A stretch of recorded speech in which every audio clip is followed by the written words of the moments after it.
ખૂબ જ દુઃખદ ઘટના આપણે ઘણા લોકોને ગુમાવ્યા. અમદાવાદ વિમાન દુર્ઘટના પર MEAએ દુઃખ વ્યક્ત કર્યું. એર ઇન્ડિયાની ફ્લાઇટ નંબર EI-171 અમદાવાદના સરદાર વલ્લભભાઈ આંતરરાષ્ટ્રીય એરપોર્ટ પરથી ટેક ઓફ થતાની સાથે જ થોડે દૂર ક્રેશ થઈ ગઈ છે.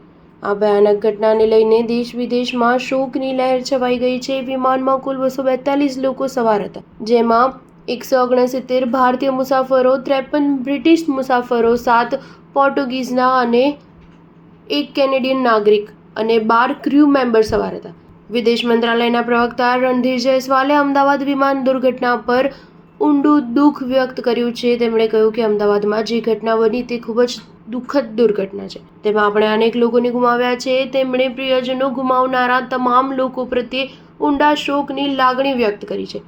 આ અકસ્માતમાં ઘણા વિદેશી નાગરિકો પણ સામેલ છે. પરિસ્થિતિ હજુ પણ બદલાઈ રહી છે અને બચાવ કામગીરી ચાલુ છે. ચોક્કસ વિગતો બહાર આવવા માટે આપણે થોડો વધુ સમય રાહ જોવી પડશે. જયસ્વાલે કહ્યું છે કે આ ઘટના અંગે તમામ જરૂરી અપડેટ સંબંધિત વિભાગો, નાગરિક ઉડ્ડયન મંત્રાલય, એર ઇન્ડિયા અને સત્તાવાર એજન્સીઓ દ્વારા શેર કરવામાં આવશે.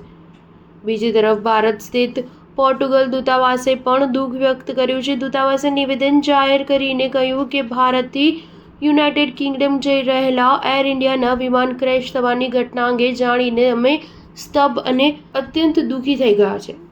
પ્રાથમિક માહિતી મુજબ વિમાનમાં પોર્ટુગલના 7 નાગરિકો સવાર હતા. અમારી સંવેદનાઓ બધા અસરગ્રસ્તો અને તેમના પરિવારો સાથે. સ્ટાર ન્યૂઝ 7 હંમેશા સચ્ચાઈની સાથે.